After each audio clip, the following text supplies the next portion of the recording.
వక్రతుండ మహాకాయ సూర్యకోటి సమప్రభా నిర్విఘ్నం కురు మే దేవా సర్వకార్యేషు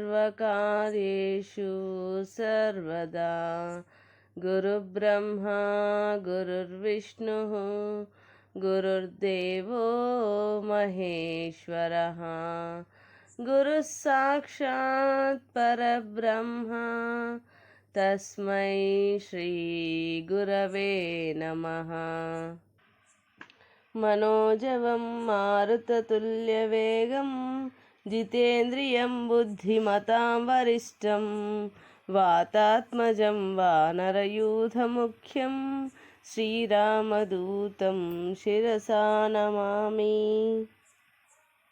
ఆపదామపహర్తారం దాతారం సర్వసంపదాం లోకాభిరామం శ్రీరామం భూయో భూయో నమామ్యహం. జై హనుమాన్.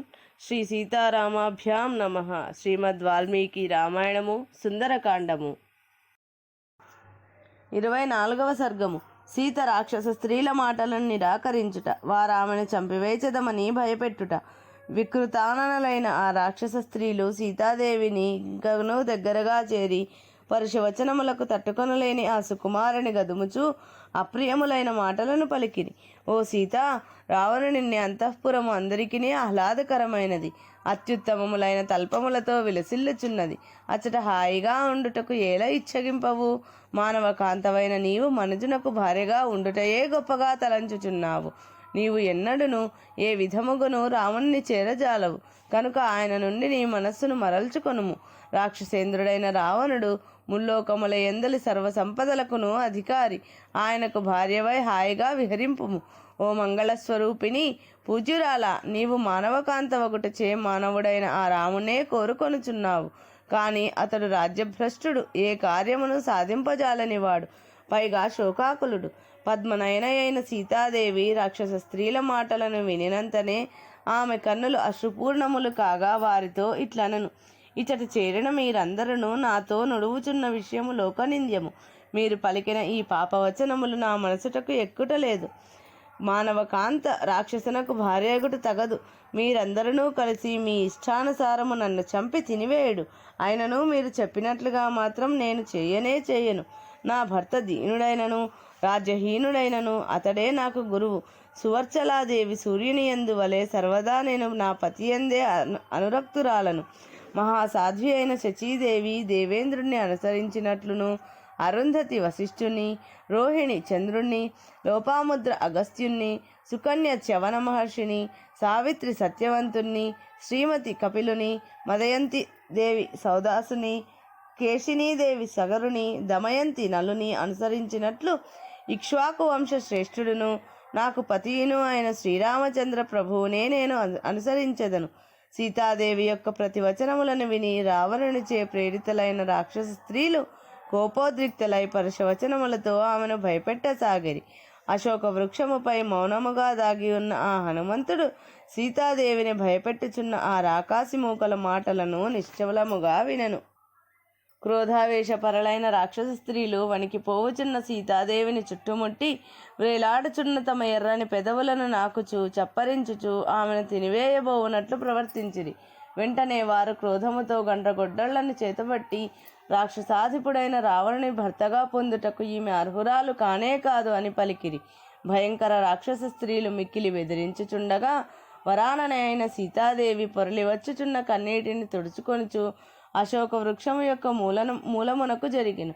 అట్లు శింషుపా వృక్ష సమీపమునకు చేరిన సీతాదేవిని రాక్షస స్త్రీలు చుట్టుముట్టిరి. అప్పుడు ఆ విశాలాక్షి శోకమగ్నయ్యను. ఆ రాకాసి మూకలు దీనవదనయు మాసిన వస్త్రములను ధరించినదియు బక్క చిక్కినదియు అయిన ఆ సీతాదేవి చుట్టూను చేరి హెచ్చరికలతో ఆమెను బెదిరింపసాగెను. చూచువారికి భయము గొల్పునదియు కోపదృష్టితో ఉన్నదియు వంకర టింకరగానున్నదియు ఎత్తైన పుట్టగలదియు అయిన వినతయను రక్కసి అప్పుడు ఇట్లు నుడివెను: ఓ సీత, ఇంతవరకును నీ పతిపై నీవు చూపిన ప్రేమ ఇక చాలును. ఏ విషయముననైనను అతిగా ప్రవర్తించినచో అది కష్టములకు దారితీయును. ఓ సీత, ఒక మానవకాంత ధర్మమును నీవు బాగుగా ఆచరించితివి. చాలా సంతోషము. నీకు మేలు కలుగుగాక. నీ హితమునకే నేను నొడువుచున్న మాటను కూడా పాటింపుము. రావణుడు గొప్ప పరాక్రమశాలి, మిక్కిలి రూపసి, భోగానుభవమున దేవేంద్రుని వంటివాడు, కడు సమర్థుడు, త్యాగశీలుడు, అందరికీ ఆనందమును గూర్చువాడు. అంతేకాదు అతడు రాక్షస ప్రభువు. అట్టి రావణుణ్ణి నీవు భర్తగా సేవింపుము. మానవుడు దీనుడు అయిన రావణుణ్ణి త్యజించి రావణుణ్ణి ఆశ్రయింపుము.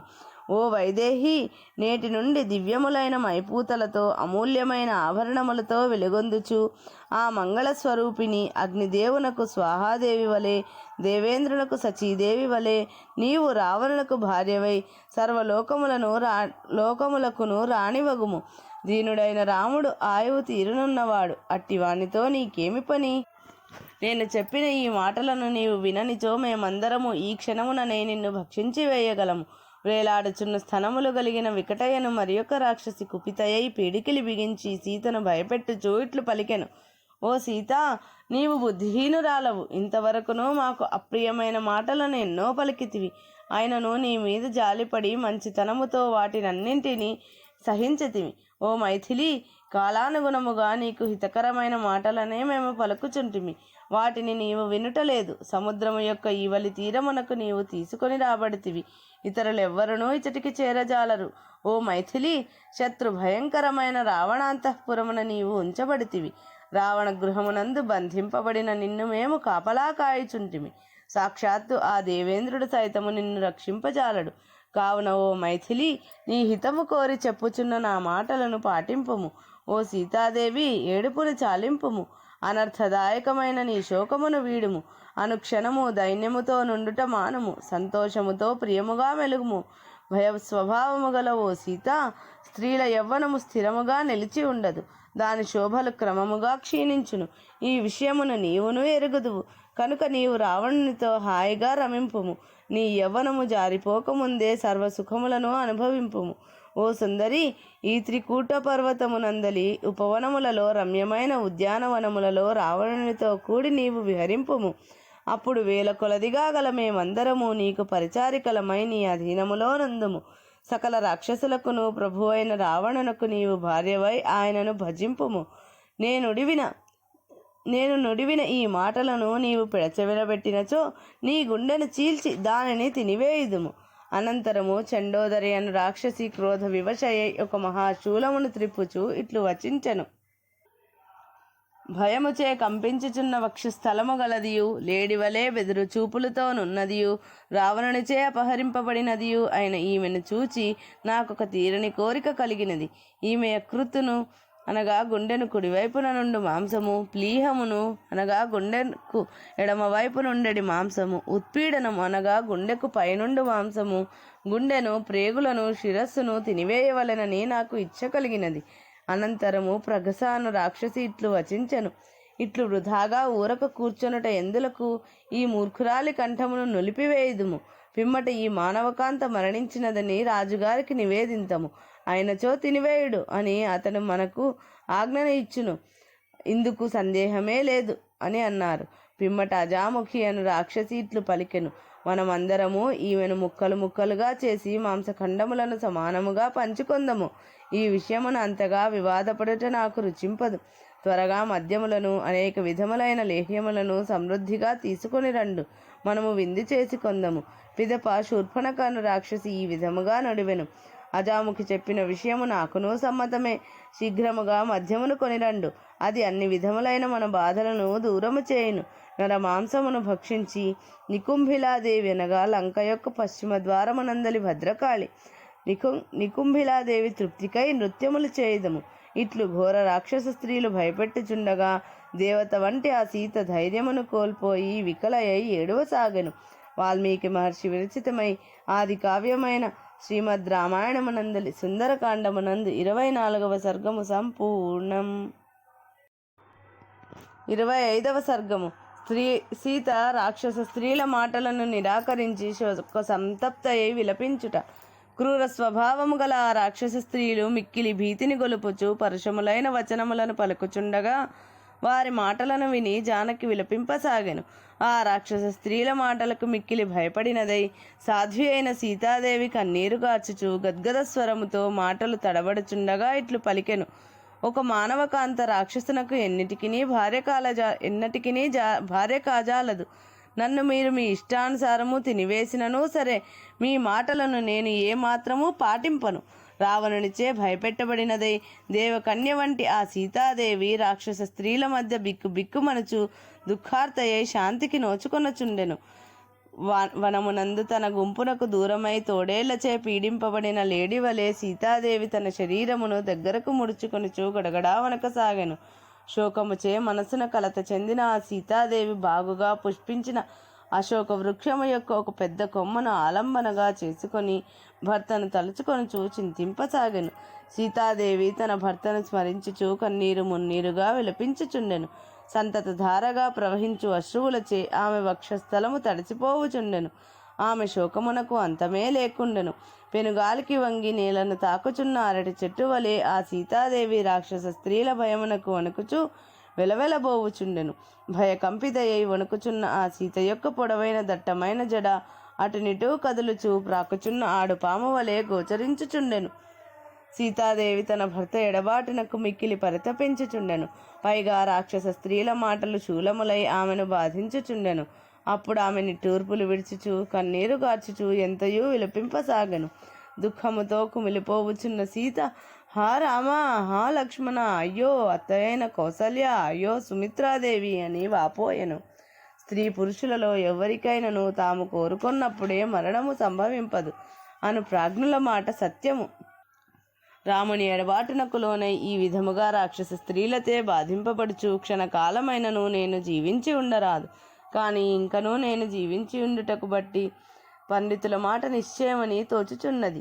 సముద్ర మధ్యమున ఒక నిండు నౌక పెను తుఫానుకు లోనై కకావికలమైనట్లు దీనావస్థకు గురి అయి శోక భారముతో నేను అంతరించిపోవుదును.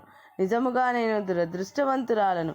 రాక్షస స్త్రీలకు అధీనురాలనై నా పతి దర్శనమునకు నోచుకొనక జల ప్రవాహము ధాటికి శిథిలమైన గట్టువలే నేను శోకముతో కృంగిపోవుచున్నాను. నా పతి అయిన రాముడు పద్మదళాయుత నేత్రుడు, సింహము వలె పరాక్రమముతో గంభీరముగా నడుచువాడు, కృతజ్ఞుడు, ప్రియముగా మాట్లాడువాడు. అట్టి నా నాథుని దర్శనము అబ్బిన వారు ఎంతయూ ధన్యాత్ములు. సద్గుణ సంపన్నుడుగా జగద్విఖ్యాతుడైన శ్రీరాముని ఎడబాసిన నేను తీక్ష్ణమైన విషమును మృంగిన దాని వలె జీవించి ఉండుట దుర్లభము. నేను పూర్వజన్మలో ఎట్టి పాపమును చేసుకొని ఉంటినో ఏమో, ఇప్పుడు నాకు భయంకరమైన మిక్కిలి దారుణమైన ఇట్టి దుఃఖము దాపురించినది. రాక్షస స్త్రీల అధీనములోనున్న నేను రాముణ్ణి చేరజాలను. కనుక అంతులేని శోకములో మునిగిన నేను జీవితమును చాలించుటయే యుక్తము.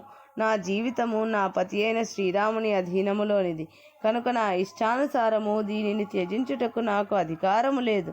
మనుష్యత్వము పుణ్యపాప విచక్షణ చేయనట్టి వివేకము కలది. అందువలన ఈ జీవితమును త్యజించుటకు నాకు అవకాశము లేదని సీత వాపోయెను. వాల్మీకి మహర్షి విరచితమై ఆది కావ్యమైన శ్రీమద్ రామాయణమునందులి సుందరకాండమునందు 25వ సర్గము సంపూర్ణం.